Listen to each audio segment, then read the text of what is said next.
السلام عليكم، مرحبا بكم. ان شاء الله تكونوا بخير وعلى خير. معكم صلاح من قناة مزرعة صلاح الجزائري. بصح اليوم راني داخل في قناة ريفية جزائرية واللي هي الام ديالي، الله يحفظها ان شاء الله والله يخليها لي. هاو لكم البيض خوتي بعد ما نجمعوه من الحظيرة ولا تشريه من عند شخص ثقة.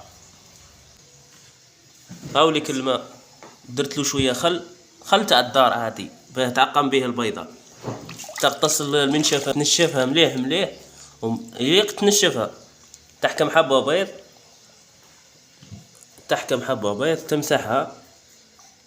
تمسحها من الفضلات نتاعها، على خاطر الفلوس اذا كان من فضلات البيضه راه ما راحش يخرج، ما يقدرش يتنفس، ممكن يموت داخل البيضه.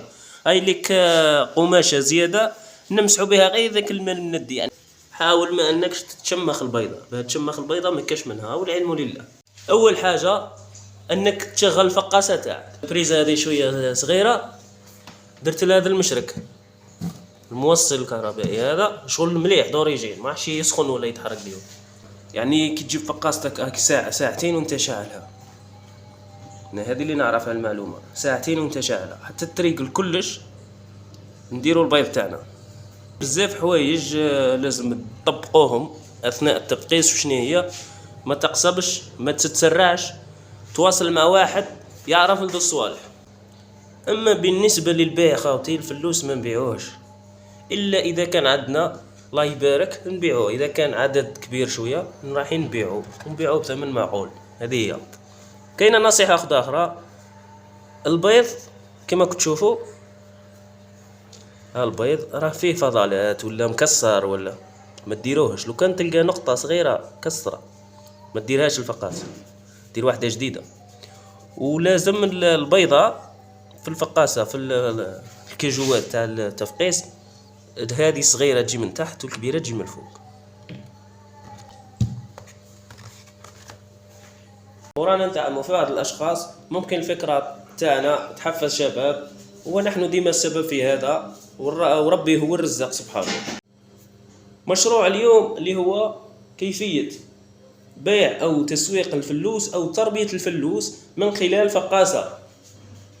الفقاصة هذه لا يهم ما كانت تحمل، ولكن من الأفضل الشخص كي يبدأ في المشروع تاعو يبدأ بحاجة صغيرة ويكبر معها.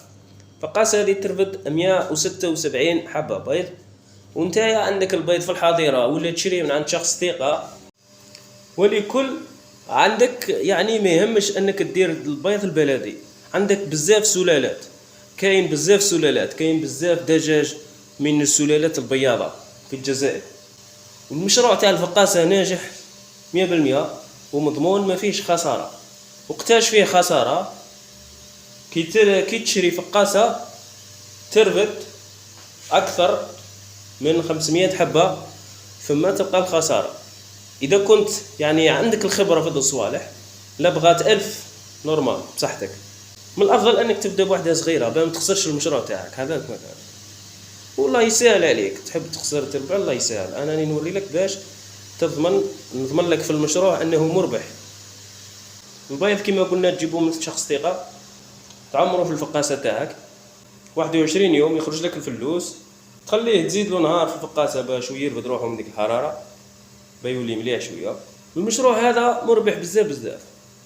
توفير البيض المخصب، البيض اللي ماهوش في الثلاجة، البيض اللي في الثلاجة راه ما يخرجلكش. البيض اللي بعيد عن الثلاجة يخرج لك. هذه نقطة. عندك فقاصة انت خدم بها عادي، دير البيض تاعك الفقاصة خلال 21 يوم حسب السلالة. بلدي وسلالات عندهم 21 22. بعد ما تخرج الفقاصة الفلوس واش دير له؟ توفر له مكان صغير اللي هي الحاضنة، فيه 2 مصابيح.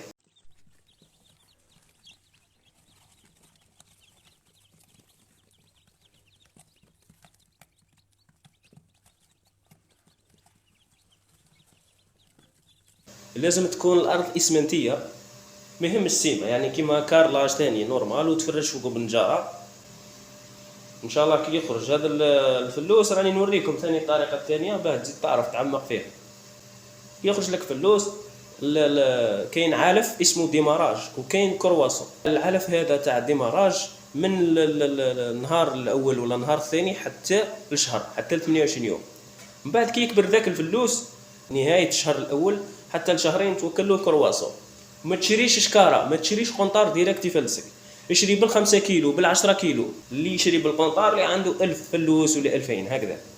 تحب تكبروا 3 ايام وتبيعوا براحتك، سمانه تبيعوا براحتك، شهر تبيعوا براحتك، ولكن برك تهلا فيه بالماكله والفاكسه.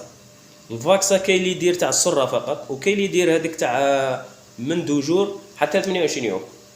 البيطاري كي تروح له تقول له عندي فلوس تاع عرب ولا بلدي ولا سلاله ولا ذيك ولا ذيك ولا ذيك، ماش نحكوا لا الدجاج الاحمر ولا الدجاج الابيض تاع الكهرباء، يعطيك الدواء هذاك يفهمك كيفاش دلو، ما تخسر ما تتعب والو، يجي في الماء هو. ودير حسابك باللي راك تشريها ادويه وماكله وكهرباء الى اخره، دير لها حساب وخرجها، زيد لها هذيك 1000 ولا 2000 في الفلوس. اذا باغي تشري طياره الله يسهل بينك بين ربي هذه، بصح من الاحسن انك تبيع بثمن معقول، تكسب لي كليو وتكسب الناس، ومن بعد تولي طلع غير بشويه بشويه على حساب الخدمه تاعك، على حساب التعب تاعك. عندك شهر رمضان من افضل انك تبدا. الماء لازم اللي ما فيهش كالكير باش تحافظ على الاله اللي داخل تاع الرطوبه. الماء منين؟ يقول لي منين الماء؟ سخنوا الماء هاوليك، سخنوا الماء وبردوا شويه، يعني خليه يبرد شويه، ما ديروش سخون. هنايا حذاري. نجي انا نهار الزوج الصباح نوض نفيري فيه برك، نفتح نلقاها معمره نخليها نروح نخليها. نتايا الزوجه تفتح تشوف اذا كان الماء هابط فرغ، تخليه هنايا البيدون ولا الجريكه تعمرها وتخليها. في فصل الصيف الماء تاع الكليماتيزور هذه يا خاوتي يخرج لك الفلوس بيعو في عمره 3 ايام، في عمره 10 ايام، 15 يوم، 20 يوم. برك الثقه، برك لازم تكون ثقه. دوك انت كي تبيعو مات الفلوس عند السيد انسى والله ما يزيد يشري ليك. هو صح انت داويته وعطيت له بصح مات ما على باليش منين، ممكن مات عند السيد في دارو كش ما عنده فيروس، ولا مات من البرد عند السيد ما تهلاش فيه، ولا راه خطرات بعض الاخوان راهم يقول لك يا ودي باع لنا فلوس مريض ما كاينش منها بالك. انا شريت على شخص خطره وربيته عادي يكبر لي نورمال، بصح كاين ناس اخرى شكاو قال لك فلوس شريناه مرضنا.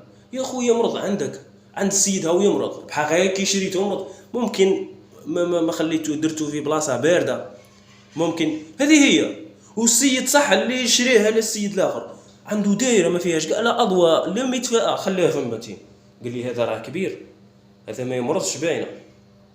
والسيد ذاك ثقه ضربه كيبيع نورمال ما ماتلوش كاع.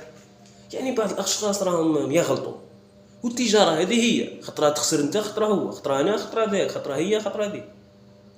كاينه واحده من فرندا ولايه يارت ما شاء الله، الاخت انفال باعت ذهبها وشرات فقاصه وراهي خدمت على روحها ولبس بها. تجيب البيض من بومرداس مخصب الله يبارك تشري فيه ب3500 تاع الفيومي، وكي تبيع الفلوس تبيعه بثمن معقول، الله يزيدها الله يرزقها ان شاء الله. الاخ اللي راه داير مربي دجاج من ولايه البسيله نفس الشيء، قال لي يا صلاح انايا عندي فقاصه ترفد 200 وفوق ندير فيها البيض يخرج لي نص، والنص الاخر ممكن ميت الداخل، ممكن من الحراره، ممكن من درجه الرطوبه، ممكن من الفقاصه، ممكن من التريسيتي. وصح هذو الصوالح اختبار من عند ربي سبحانه. انت ما تيأسش من المشروع، اخدم على روحك. راني نعطيك في مشروع بزاف ناس والله غير ناجحين، الله يرزق كل مؤمن ان شاء الله، الله يعطينا الصبر ان شاء الله. وماذا بكم ثاني في هذه القناه تعريفيه جزائريه الام ديالي الله يحفظها ان شاء الله، انكم ديروا لها ابوني. كاين بزاف ناس والله غير بداو هذا المشروع علاه لبس عليه. هذا افضل من تجاره الدخاخين، هذا افضل من انك قاعد. الاغلبيه يخلصوا البطاله راه غير قاعد مليون ونص تروح في الماكله وفي الدخان. من الافضل خويا العزيز ولا اختي العزيزه خمي، اذا عندك ابنك وري له فيديو، اذا عندك خوك انصحيه يا ابني شوف كيما الاخ صلاح كيما ام صلاح الله يبارك ما شاء الله ناجحين لبس بهم الحمد لله. انا لو كان نحكي لكم الحكايات ما نحبسش، يعني انا انسان، انا في بلادي كاين اللي يحبوني وكاين اللي يكرهوني، كاين اللي دايريني ضحك وكاين اللي دايريني سيريو، وكل واحد وكيفاش يخزرني، كل واحد وكيفاش يخزرني. انا الحمد لله انا نمد افكار ومشاريع عبر مواقع السوشيال ميديا، الحمد لله نمد فكره زينه. مام راني كي نتلاقى بهم، انا ما راني كي ندور في الولايه ولا في بلاصه اخرى، نلقى واحد الناس مشتاقين لقمه عيش، ننصحوا. واحد الاخ نزيد نذكره نورمال، من عنابه، قال لي يا صلاح بعد ما شفت الفيديو تاع الفقاسه راني لاباس عليا الحمد لله، بفضل الله، ماشي بفضل العبد، بفضل الله، نحن مجرد سبب فقط. هذا بيض تاع اليوم برك، زدت عمرت به الفقاسة، يعني كاين حوالي 120 بيضة كامل في الفقاسة، ولكن نظفته من فضلات الدجاج.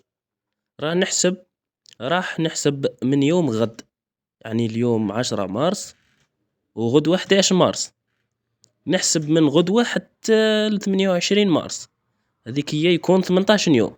نعاودو نخرجو البيض نديروه في كاجوات صغار، وحذاري الكاجوات ما يكونش يكونوا كيما راهم، الا تفرشهم بشبكة باه رجلين تاع الفلوس ما يدخلوش ويتكسروا لداخل. اتمنى منكم الاشتراك في القناة وتفعيل زر الجرس.